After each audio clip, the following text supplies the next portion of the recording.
Financial future. Now, your life. Hello, happy Wednesday. This is your favorite day of the week. Have you ever been thinking, I want to buy a house, but the market's going crazy, so maybe I should wait? Or you're wanting to sell your house and real estate interest rates are moving all over the place and you're wondering, should I sit tight or should I get going? Well, we have the expert on the line today. We've got Ken Pecus. He is our real estate expert. He's here with us every Wednesday here on the Word on Wealth. So luckily we have him to answer all of our questions. And if you have a question for him, the number is 888-344-1170. You can be part of the show and get your question answered specifically. So today, very special day, hailing all the way from España, we have Ken Pecus. Ken, how you doing? Hey, I'm doing great. Can you hear me all right? Is it clear? You have a better connection now than you do when you're next door. That's funny. Well, I'm in Barcelona, Spain, and it's what time is it here? It's just after 11 p.m. at night. So just coming up onto the bewitching hour. That's when everybody, starts getting awake here in Barcelona and starts going out and stuff. So it's prime time. So that's maybe that's the way they lined it up. San Diego, this is like, early afternoon. That's when we kind of start waking up from our siestas. And in Barcelona, that's when they're getting cranking. How fun. Yeah, there you go. I love it. So it's all good. I've always said that you work way too much. And it still cracks me up when you go on vacation that you still do your work and still answer your phone and all that. It's funny. I'm texting this morning going, I wonder what time it is if I text Ken right now, like at 6 o'clock in the morning. You're in the middle of your work day. So appreciate you coming on the air with us today. I do have some questions. I mean, this is really cool that you're calling from Spain because I think it shows us, me and our listeners that, how you really care about this stuff, and it thrills you. So one thing. Yeah, I'm happy to do it. So what's happening is like I have it seems like every time I talk to you about, certain questions, you go, Gary, this sounds really personal to you. Well, I have a son, and he's not in Southern California, unfortunately, but he's in the process of home shopping. And I was talking to him, it's been kind of a rough ride where he went and got pre-qualified for a loan. He knows how much he has for a down payment. He knows what he's looking at, and trying to figure out, I want to be in the nicest area possible with the best schools possible, but fit within my budget. And as he's doing that and having, there's not a lot of inventory out there. It seems like there's not, it's not like they're getting 5 homes a day. They're getting maybe 1 a week, maybe 2 a week that they're looking at.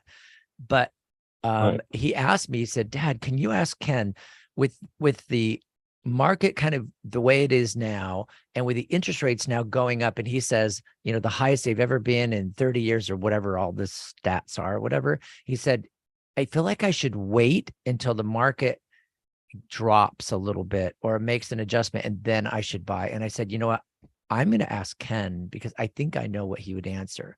So I want you to answer that question for my son, Tyler. All right. So Tyler, the question I would say is, I have an answer for that, and my answer is you shouldn't wait. But let's ask you the question. What do you think, Tyler, will happen when the interest rates drop? So if you were Tyler, and I know you're not, you're his son, you're his dad, but if you're Tyler, what do you think is going to happen if interest rates drop? So I think if interest rates drop, then people will have more buying power because I would qualify for a little bit higher loan. And then I would have, and then I would see more houses on the market because sellers would say, oh, the house, I can get more buyers now because more buyers can qualify. Okay. That's a reasonable evaluation. So one of the things about buyers versus one of the things about sellers, buyers turn the tap on and tap off very fast. Sellers take a while naturally to turn the tap on and tap off. So before a seller goes to sell, they tend to they go through all sorts of, because they have to think about moving. They have to think about moving from this house. Are they going to buy another house? What are they going to do? And usually that thought process takes quite a while for them to come through. And that's kind of what's been going on right now. if you're a buyer and you suddenly see interest rates drop, let's just say they drop from 7.5% to 6.5% or 6.25% because of, the inverted yield curve is going to change or something. What's going to happen? Well, hey, I can buy more. I'm going to go buy more. But what you also have to recognize is that there's a whole bunch of other people that are going to see the same thing. And so what's going to end up happening is you're going to have a change, and this is what I anticipate happening, is you're going to have a change in demand, and demand is going to go up even more because now you have even more people to compete with. But the inventory is not going to go up as fast as you think it's going to go up. And that's just because sellers are naturally much slower to come on the market. So what will happen is you'll have in the near term, you're going to have a lot more competition for 2 minutes, limited amount of supply, and that's actually going to push the prices up and even farther out. And so, I've been saying this, a lot of people, you kind of just look at this because you try not to be overly, I try to encourage people, don't be overly analytical about this. Look at just the reality, what's going to change. And so there's right now, if interest rates come down, there's a lot of people that are thinking, well, I'll just wait till interest rates come down. And you're just going to change that whole market. We're already in, we just put an agent on my team just put a property on the market in, are you ready for this? Victorville. I didn't think we went that far, but we did. So Victorville, beautiful house. It's a 3-bedroom, 2-bath, got 3-car garage, but up in Victorville, he put it on. a minute. And it had been on the market with a different agent, but they really didn't present it right. They didn't do everything. He went up there, did everything. He put it on the market, got it all set, 7 offers, and we're opening escrow today well over the asking price. It's Victorville, right? Wow. If you present the thing the right way. But even during this whole vacation, I've got a whole bunch of stuff I can tell you about what's going on. Okay. And stuff. And so. All right, and I appreciate that. So we've got Ken Pecus. He is our real estate expert. This guy is all over the place. In fact, he's in Spain talking to us now, which I just think is really cool. I just so much appreciate. I love having Wednesdays because Ken's got so much information. We're going to get more from Ken coming up next. I'm going to ask him a few more questions. We're talking about my son Tyler buying a house. Do it now or wait, and what's going to happen with the market. And we really appreciate this conversation. To be part of it, it's 888-344-1170. And you are listening to The Word on Wealth. We'll be back in a minute and keep up our conversation on buy now or what?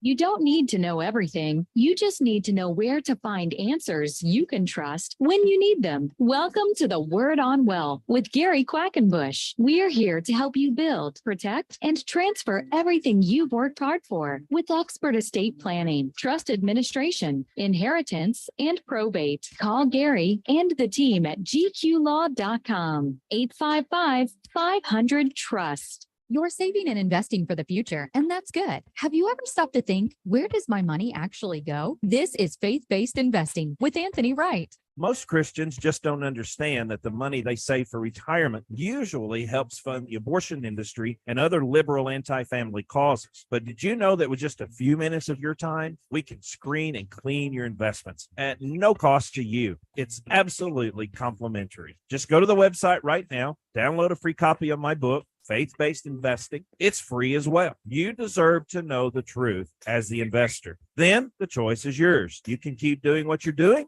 or you can line up your investments and life savings with your beliefs. We are fiduciary investment advisors. You can feel good about investing with confidence. So learn more now. Go to BibleSafeInvesting.com or call me at 931-RETIRED. Your free book is waiting for you. Go to BibleSafeInvesting.com and be sure that you listen to Faith-Based Investing this weekend right here on Family Car. Gary, how do you and your team help our listeners avoid probate? Well, first of all, probate is a process that involves attorneys, judges, and sometimes contesting parties. And so we try to avoid probate at pretty much all costs. The way we do that is setting up living trusts, setting up properly documented wills, putting the property like houses, cars, bank accounts in that trust so that it avoids probate. Probate is only necessary if the estate plan isn't set up quite right. So we help them get it set up right. And mainly that's done through a properly created living trust. Call Gary and the team at GQ Law, 855-500-TRUST, or go online and download Gary's free ebooks and videos. Read Gary's blogs. Call or click to request your free initial consultation. That's gqlaw.com, 855-500-TRUST. With the biggest financial decision of your lifetime. If you're planning to buy or sell a home in San Diego County, do what I do and work with the true San Diego real estate experts. Ken Pecus and the Pecus Group helped me and my family. They can help you. This is Gary Quackenbush of the Word on Wealth. You hear Ken every week here on the Word on Wealth. He's our expert. He's got integrity, exceptional service, deep knowledge of the San Diego, Coronado, and South Bay regions. These are just some of the reasons that Ken Pecus has completed hundreds of transactions. He manages a powerful team of professionals at the Pecus Group, from single-family attached homes to luxury high-value waterfront properties to apartment buildings. Ken Pecus is ready to help you avoid problems and costly mistakes. Learn more online at kenpecus.com. That's Ken Pecus, Pecus.com, or call 619-977-8419. DRE number 010566969, brokered by eXp Realty.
You're not alone. Ask for the legal help you need. Call Gary and the team at GQ Law, 855-500-TRUST, or go online and download Gary's free ebooks and videos. Read Gary's blogs. Call or click to request your free consultation or to talk with a member of the GQ team. That's gqlaw.com, 855-5.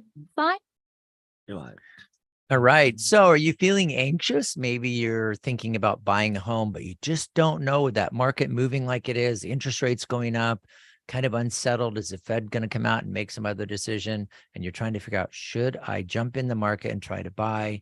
We're answering that question right now with Ken Pecus, the founder of the Pecus Group. His number is 619-977-8419.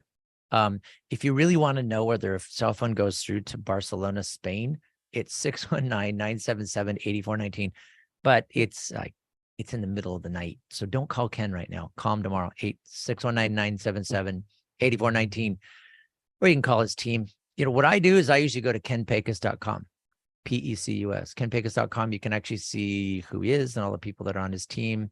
And despite the fact that people are saying the real estate market is so hard, it's so tough, it's like Ken's team is getting bigger and they're doing better. And part of the reason, you know, as you can hear him right here talking about it. So Ken, you're answering my question. You're answering my son Tyler's question about getting into the market or not. And I can totally see that. So, and now you're like, you know, okay, Victorville, all of a sudden 7 offers. That's one thing he found that was surprising, because he, you know, they made an offer on a house and immediately it sold for higher. It's like, whoa, wait a minute. I didn't even get to like counter or a counter offer. It just kind of sold. And so it's just funny. The market seems to move still. Well, so here's so on Friday, I closed a deal in South Park on a super cute house, craftsman house, 2-bedroom, 1 bath, a little over 1,000 square feet. We closed just a little over $1,025,000. And I've been working with these clients for about a year and a half. Okay, they're buyers. Just awesome people, and but they're first time buyers, great jobs, and they didn't have a whole lot of cash, and they were qualified to go, like whatever, a couple $100,000 higher, believe it or not, but they just didn't have a lot of cash for the down payment. And over the course of the year and a half, we were just constantly getting outbid. And as the interest rates went up, their buying power was coming down. So they were caught in the same position that maybe Tyler and some of the other people that might be listening were caught in. So one of the things, so they were having the same conversation. Well, maybe we need to, step back. Maybe we need to wait until the rates go down or whatever, that type of thing.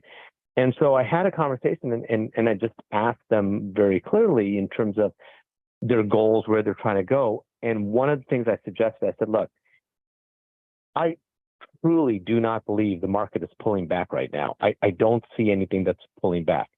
And nothing shows me that the market is going to collapse. I mean, if somebody has that data that shows me that, hey, I'm always going to be all listening because I don't want to be caught, blindsided. But I haven't seen anything. So what does that mean? That means we're going to continue to be outpriced out of the market, and you're going to continue to lose out. And as I look back on the property that we missed out over the course of the year, and I look at what that property is worth now, they see that had they gone a little bit more on some of those things, they would have done great. So one of the things we said is, why don't we lower our expectation? Let's bring ourselves down. I said, let's get you in the market. Just buy something where you're now finally also making money, not only by saving money from your paychecks, but you're also making money in equity. So what we did was we lowered our expectations almost $350,000. We brought it down. So all of a sudden, instead of trying to buy a property like $1.4 million and $1.5 million, or we're not competing with these people because they have, all cash or they're going whatever, we're now looking at property that's more in the $950,000 to the $1.1 million. And yes, my clients had to give up quite a few things, by taking a little smaller stuff, but we found the coolest little house. They just love it. And we were able to not only compete, we were able to get it at a price and then negotiate it because there were some issues with the house. We were able to get an awesome deal. And you have not seen two happier people because not only are they in the market, they got a pretty good house. They gave up a few things, but in a couple, 3 years or 4 years, or even 2 years, at least they stayed in the market. And if interest rates do come down and the market does then accelerate with pricing, they're going to benefit because what they bought is going to appreciate in addition to whatever money they're saving for a future property. So my advice is, maybe one of the ways you get into it is, because the interest rates are going up, is lower your expectation. This is not your end all house. This is not going to be, the one that's whatever. But just get in the market. Just get in the market so that you can actually build appreciation. You can be paying down a mortgage. You're not giving money away to rent. Remember, the interest rates, a lot of that is going to be right. You're going to be able to write it off on your taxes. Depends on where it is. And perhaps that's the route you go and you buy it. And so they're a perfect example. And as soon as we had that conversation, it was not more than a month and a half later, they get their keys. Interesting. On the property. That I think a lot of that can, and I really enjoy this conversation and talking to you about it because it makes a lot of sense. And what was going on with Tyler is, they had their budget and you kind of have in your mind, this is how much we think we can quote afford because we rent for this much, we can afford this. And I ended up sitting down with them and talking about, what are his expectations as far as the actual cost and the cash outlay and all that kind of stuff. And my conversation ended up being, you can't just talk to the mortgage guy. You can't just talk to your realtor gal and get everything you need. You need to kind of have a team of professionals. And one was his dad, because I said, let's look at the net cost of the house ownership. And we were looking at, real estate growth in the area, how long it's been consistent. I felt like I was Ken Pecusing him and kind of going through a lot of these things. And then I did the numbers with them. I said, what about your tax return? You have a standard deduction now. You've got 2 children and you make X amount of money in wages. Well, when you have the mortgage interest, and yes, interest rates are higher, your mortgage rate's going to be higher. Then you can deduct your sales tax. Then you can deduct your personal income tax. You can deduct your charitable contributions, all these things that you can't deduct now. You have your 3D printing business. You can start, and we're just going through all these numbers. And he went, wow, it was like a differential. Just looking at tax consequences, it was a differential of like $300 or $400 a month in tax breaks. So then it was all of a sudden like, That's huge. oh, I guess we're totally within our budget. So it gave them more room kind of both ways, instead of like, okay, we can afford exactly this much. And then, and it was like, they're going in with the bids at right about where they were, just felt like they were tapped out. And I think it makes you really hesitant. Like, oh my gosh, if they argue with us at all, or they come in with a counter offer that's a little bit higher, we just have to go away. And I think that's very frustrating. So the fact, you're talking about numbers and saying all these reasons to get in, which I really think is important in real estate, that we don't do it very well, especially with first-time home buyers, is it's not your end all house. You can make money in equity. Be careful with your expectations. They may be too high. Just kind of, it's not going to be perfect. You're probably going to have to look a while and make offers for a while before you actually settle in on what you really can afford. It's not like car shopping for new cars where you get the model and go, okay, I want this, and with these options, and there's your price. It's not that. It's more like, you just have to really shop. So very interesting. Okay. So my next question for you, Ken, and by the way, listeners, if you want to be part of this and ask your own specific questions, we are all over that. 888-344-1170, and we'll get you on the air, and you can ask Ken your question. So here's the, let's see.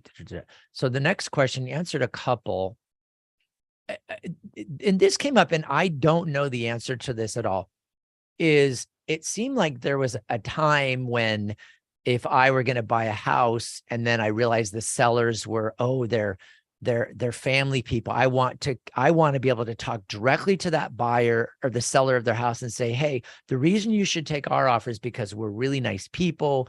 We have same situation as you, where like we have similar values. So you should consider us more than anybody else. Is that a possibility? How does that work? Right. So that is a possibility, but here's what, there's lots of conflict out there in terms of whether it's the real estate companies themselves, whether it's the National Association of Realtors, the California Association of Realtors. They like to call those love letters. And where, a buyer comes in and they're trying to differentiate themselves and set themselves apart, and they submit a letter. And sometimes, if you get an offer, like 15 offers or whatever, and you get all those letters, the sellers just don't want it. So the larger real estate companies and the national and state associations are strongly recommending not presenting and not having those letters. Okay, but that said, as far as I know, there's no law against that letter. They're just strongly saying if you do these letters, you're running the risk of steering or redlining people, because it's giving people an opportunity to make a decision based on a protected class potentially, that type of thing. And so they certainly don't want you to send a picture or whatever, because they're like, if you see whatever, well, I don't want to 2 minutes of what I'm seeing in that picture, that type of thing. Right. So there's some really strong housing laws across the country. But as far as I know, as far as the letters go, there's just nothing that is illegal about the letters. Okay. I've had plenty of people submit the letters, and there's a lot of sellers, if they don't want to read the letters, they tell their agents, hey, just so you know, your letter is not going to be presented because the seller has chosen not to receive it. So it's on a case-by-case basis. Okay. I think sometimes that kind of, if you're going to submit a letter, you submit a letter for pre-approval, right? You submit a letter when you for lending. So if you want to submit a data letter that says, some tangible stuff about the property. Hey, we like this about the property. We like this about the property. We like this. We love that. I don't personally see what kind of what kind of harm that could be. You know, if you're not going into 1 minute. deep discussions about who you are, where you are, all that sort of stuff, Yeah. I don't believe you're crossing a line, you know? And so that might help you get a, you know, hey, I really love that rose bed you have there. I've always wanted a rose garden. Well, hey, what's wrong with that? Excellent. You That know, makes a lot that of type of sense. thing. Well, Ken, I'm going to let you Okay. get back to your trip, man. It's supposed to be vacation, by the way. So stop taking phone calls. If you guys want to get a hold of Ken, you can call him 619-977-8419. Ken, as always, I really, really appreciate this. You guys, if you want to hear it again, just go to my website, gqlaw.com. You can find our podcast on any podcast platform. The Word on Wealth with Gary Quackenbush. Look for the time you talked with Ken Pecus about buying your first time home. And we're going to keep up that conversation with Ken. Ken, you go back to it. Have a great time, and we'll see you when you get back next Yes, week. sir. Okay. All right. I'll be back next week. All right. Yep. And I'll be back in a minute here on the Word on Wealth.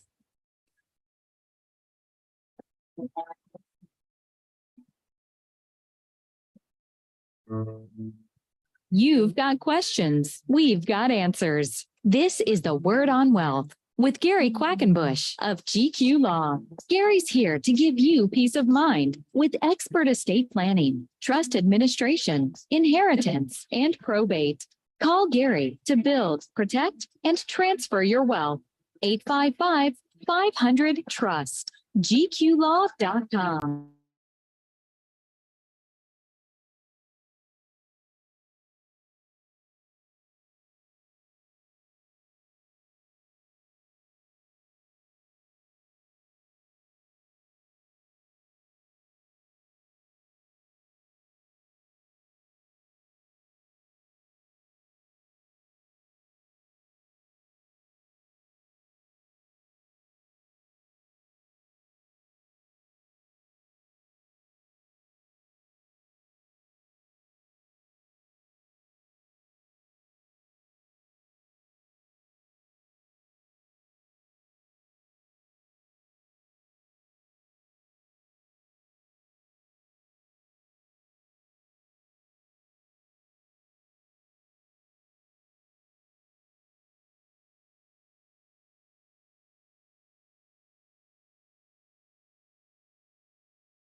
Of GQ Law. Call or click to request your free initial consultation or to talk with a member of the team. Call Gary at 855-500-TRUST. GQ Law. You're live. All right. Now, you know, if you are thinking about buying a home, do it. Do it. Don't wait. It's interesting talking with Ken, as with all of my guests that know everything in their industry. You know, we do hesitate. You know, if you're going to buy a home, you think, oh, the market's up, the market's down. What do I do? What do I move? And Ken has consistently told us, if you're going to buy a house, buy a house.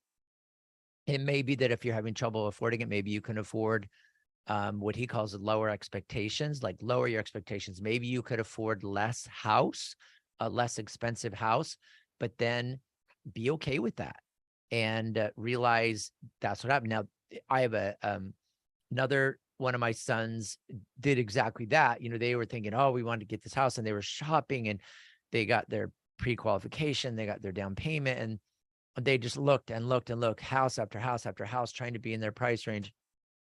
They just went, we can't find anything that we like in this price range because we think we should be able to get more. And so this old house, that old house, this old house was modified, this old house was not, and just kind of going through the motions. My daughter went through the same thing. And then finally, my Tyler's older brother basically said, I'm done with this. I'm going to go with the sure thing. I'm reducing my expectations for a yard, for different things. And this is how we're going to change what we do. This is how it will fit into our lifestyle, and have been absolutely thrilled with their purchase. So I thought it was really great how Ken is doing that conversation with what are your goals? What are your expectations? And can we meet them within your budget? And the answer may be yes, the answer may be no, but it does take some time. Now, comparing that, I think the same thing is when I meet with a lot of people talking about their estate plan. And there are people of all ages. I mean, I have clients that are in their late 20s, clients that are in their late 80s, that are setting up their estate plan for the first time. Now, preferably set it up sooner rather than later. Obviously, it's like anything else. I mean, when should you buy life insurance? Well, not right before you use it, because then I guess you have some clairvoyance or premonition, and then you buy the life insurance right before you actually get to collect it. That's kind of crazy. It doesn't really happen. So, when do you get car insurance? You buy car insurance, right before you're going to go crash, or do you buy car insurance because you're going to go use the car? And it a lot of things in our life are basically to try to give us peace of mind, understanding, and comfort.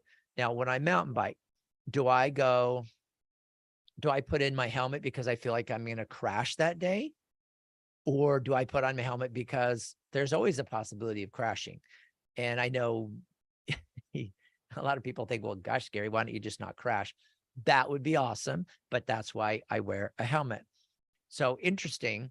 I was with my son, Tyler. This was a couple of years ago.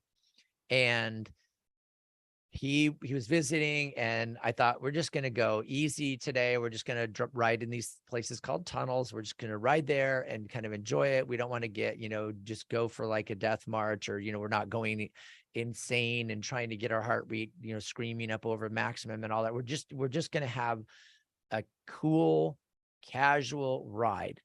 So I did not put on my shin guards. I just put on some, just regular, some thin knee pads, just in case, I scraped against something, whatever, but didn't put on the gear that I wear almost all the time. Went out cruising around. It was really fun. Decided to go down this one tree tunnel, and something went wrong with my bike that ended up making me go a lot faster, meaning I had a problem with my brakes going out. And so I ended up running this line very fast and crashed. And my pedal, I don't know whether it was the pedal or my bike frame or a rock or a tree, whatever happened in the crash. It wasn't that big of a crash, I didn't think. I jumped up and I finished the ride. But when I got to the bottom, I realized, the things on my lower body and my shin and everything were changing colors, and I ended up having to get stitches. Well, if I wore my regular gear, no such thing would have happened. I mean, I do tend to crash a lot. It doesn't mean I'm accident prone.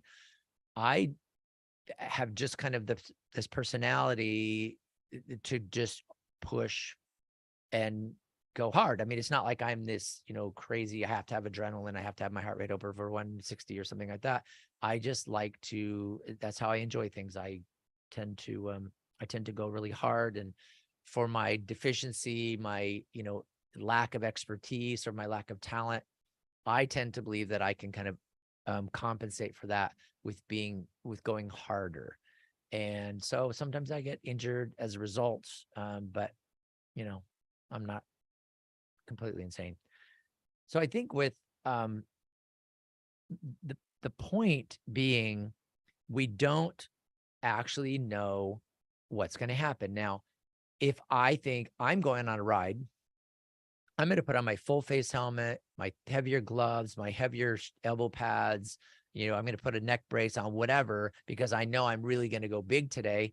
That's interesting, right? So but still, I'm still preparing for that. So I'm preparing for something. When you deal with like other things in your life, is that when you get your life insurance? Is that when you get your health insurance? Is that when you get your car insurance? Because like, hey, whatever, I can have a crummy little life, health insurance policy, or I can get really cheap car insurance because it's not going to matter. But yeah, when I go big and I want to drive even faster, I should get a better policy. You really don't look at it that way because you just can't really predict. We are very good as human beings. We are very good at assessing risk and calculating what things we should do to reduce risk. Estate planning is one way to reduce risk. If you reduce risk, you get better peace of mind, right? So by reducing risk, I mean, I'm going to get insurance. So the risk, it doesn't reduce the risk of me maybe dying, but it does reduce the risk that if I did die, that my family wouldn't be left without money to survive because they wouldn't have my income. Okay. So that's why you get life insurance. And life insurance, people call it's income replacement insurance, right? How much is your salary? How much should you have and all that stuff? But it's person replacement. I mean, if I died and my wife has to depend on my income, where does it come from? Well, it's going to have to come from, life insurance. Now at my age, not so much. But when I was younger, that was our estate. Our estate literally was, if I died, then my wife would have got $1 million of insurance. And we've had $1 million of insurance for a long, long time. And as our assets built and everything, it became less and less important to have $1 million of insurance. But it was there. So it wasn't like I was going to go be more risky. It's just, it made me feel a lot better that if something did happen to me, that my family would be taken care of. Okay, so same thing with health insurance.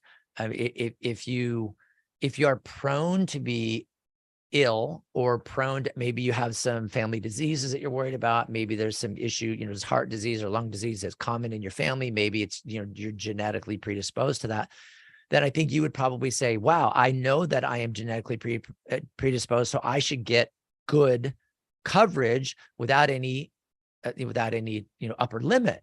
So I probably should get better coverage. If you have a fantastically healthy family and everybody lives to the age 100 and you never see any disease, then maybe you don't have to be so concerned about, this full coverage, every little penny. But those are the things you would assess. Now with an estate plan and planning my trust, my will, my healthcare power of attorney and all that, if you look at it statistically, 100% of you, 100% of us are going to die. There's a 100% chance of death. There's no escaping this world without that. There is a 70% chance of incapacity. Those are really big odds. So in a room of 10, so in a family, like with my wife and I and our children and grandchildren, we are 22 people.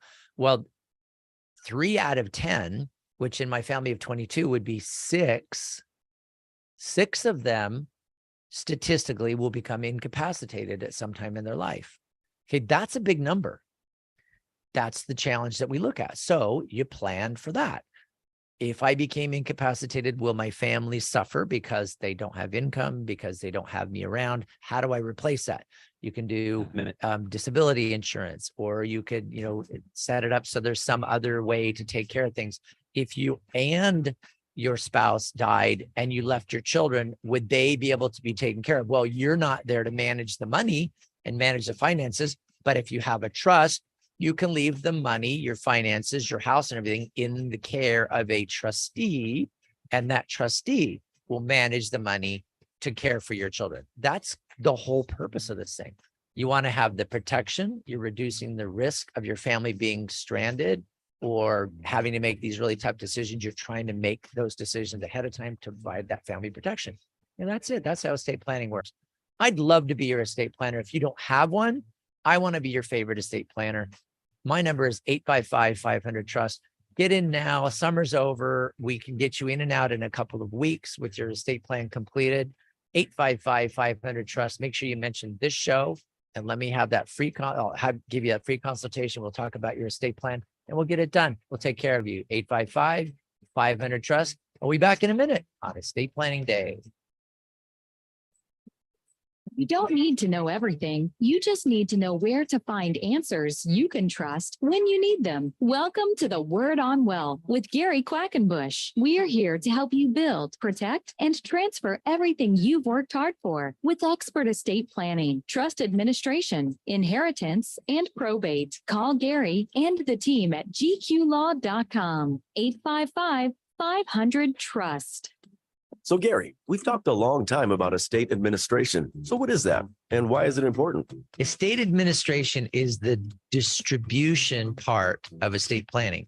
So when someone passes away and they leave money to beneficiaries, the property has to be administered. So it's like taking it from the decedent to the survivor.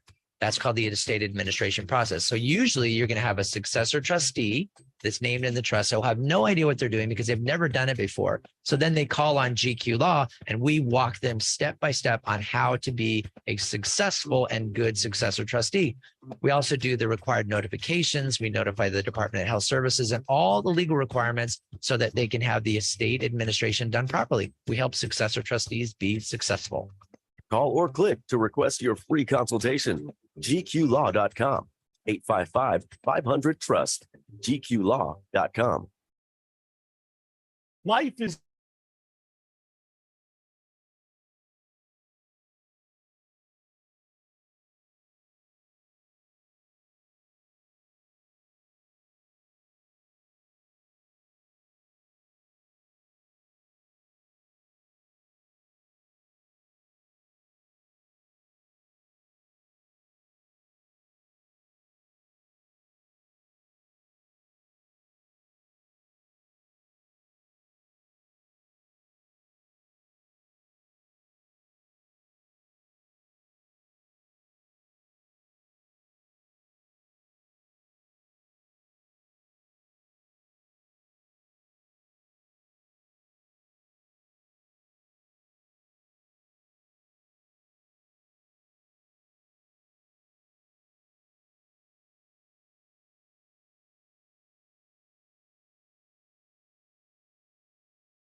You're not alone. Ask for the legal help you need. Call Gary and the team at GQ Law, 855-500-TRUST, or go online and download Gary's free ebooks and videos. Read Gary's blogs. Call or click to request your free consultation or to talk with a member of the GQ team. That's gqlaw.com, 855-500-TRUST.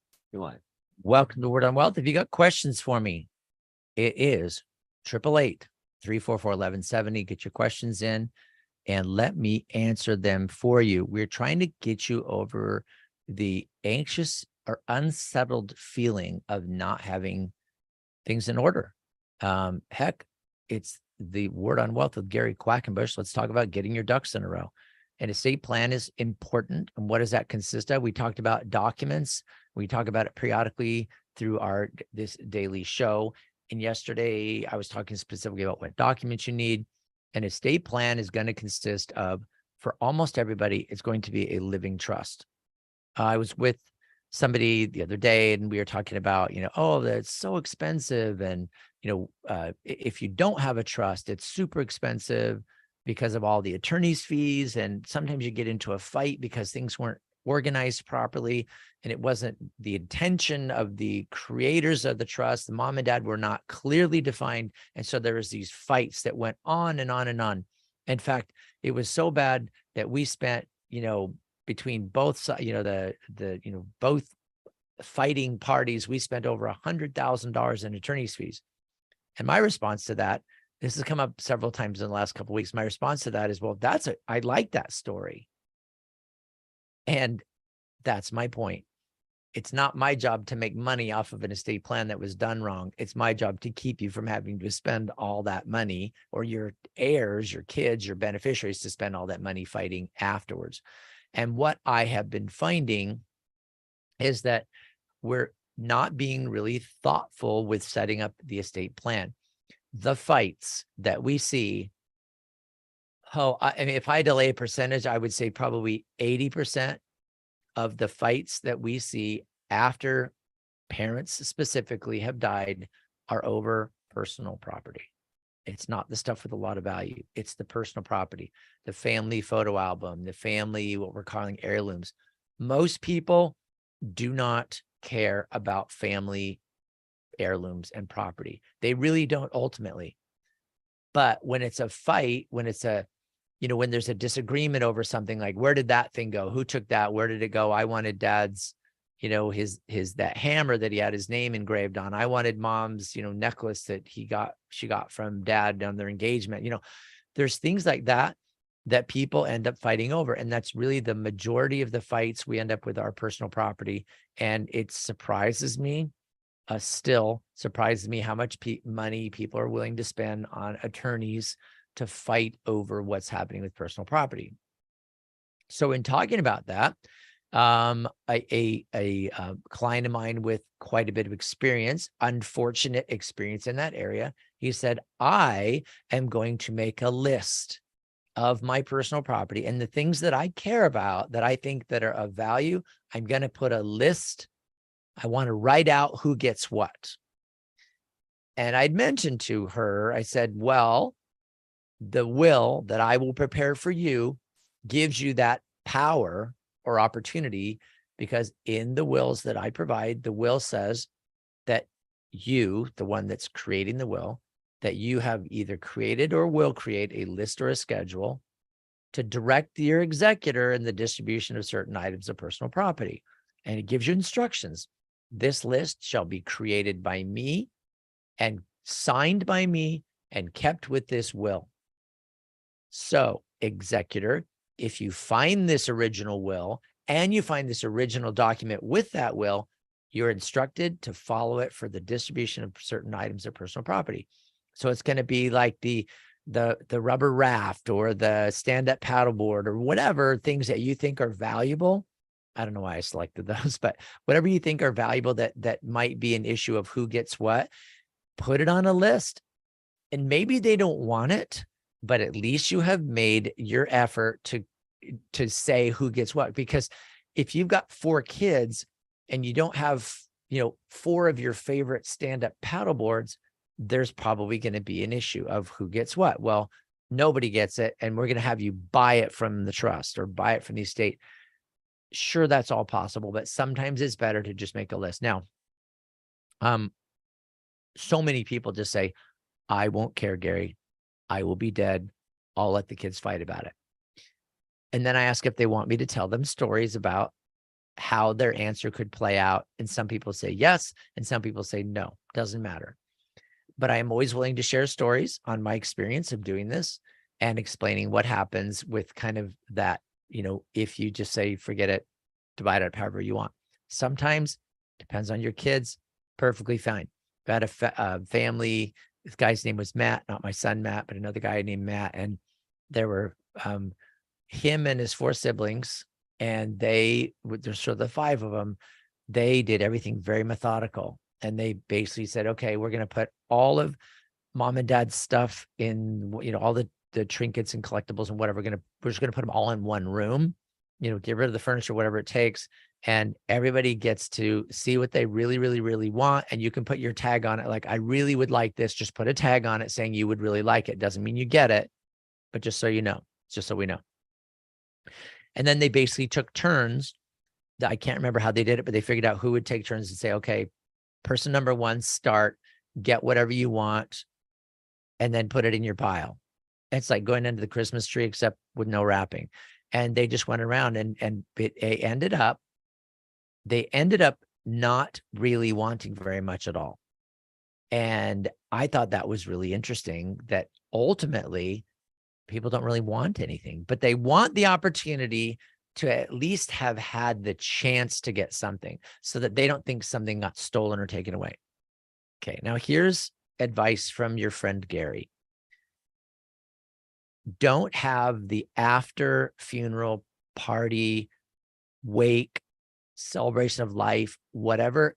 don't have it at the family home unless the deceased person and their spouse were always married from day one to each other, and that all the children that they produced are theirs with each other, that all the children that they produced are financially responsible, mature enough to make decisions, get along with each other.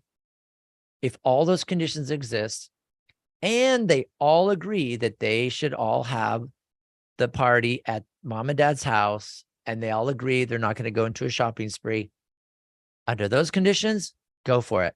Anything else, forget it. Had a situation years ago. I'm going to go back a number of years so that it's not going to incriminate anyone or disclose any private or confidential information. But there was the after party at the house that was a blended family. And so wife and husband didn't share children. Husband died.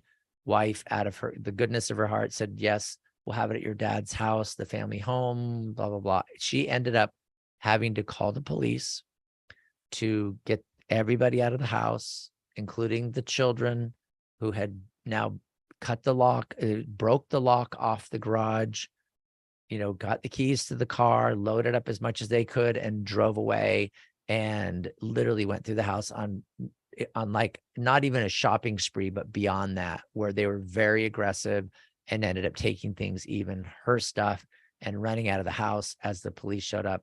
Total disaster, horrible way to remember that your spouse had died, horrible way to honor or dishonor your parent. And that's probably the first occasion I saw that, which really scared me years and years ago. And ever since then, when I give lectures on this stuff to tax professionals and friends, I just say, you know what, after your client passes away, after a family passes away, just be the one that says, hey, let's just kind of make this, just to kind of make it so it's as smooth as possible, conflict-free as possible. Let's have the after party, the wake, the celebration of life. Let's do it at a neutral location. And it may sound like we're trying to, stop a war. And I would just say that's the mindset you have to have. We're trying to prevent a war. Have it at a neutral location. If the kids all want to talk about it, they want to divide up property, that's fine. There's not a problem. It just has to be by agreement, and not when people are rushing into town to go to the funeral.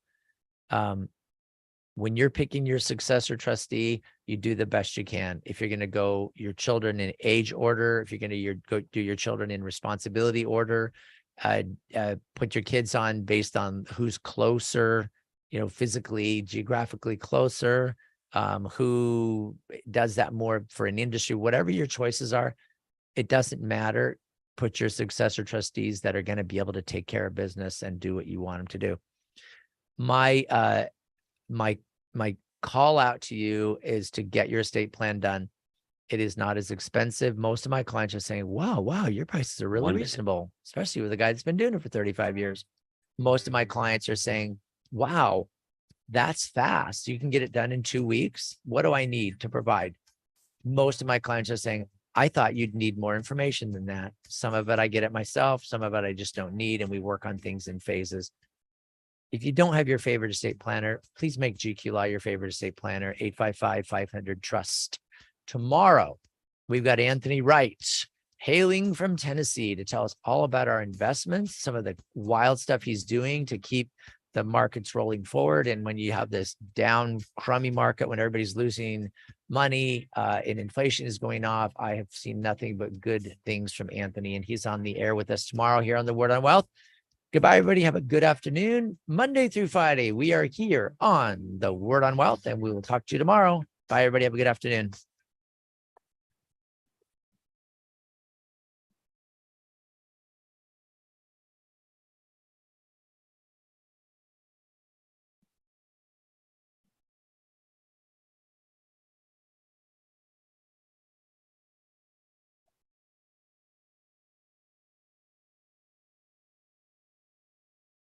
Tell a friend about the Word on Wealth, featured since 1995, with financial solutions attorney Gary Quackenbush, an expert in estate planning. wills and trusts, and tax problem solving. Gary is past president of the California Society of Tax Consultants. Reach out to us. The Word on Wealth team of financial experts is here to answer your questions and help preserve your family's financial future. The information you hear on the Word on Wealth is for general information purposes only. This program discusses general financial and legal topics. Seek legal advice from a competent lawyer for your individual legal needs. The opinions expressed here do not necessarily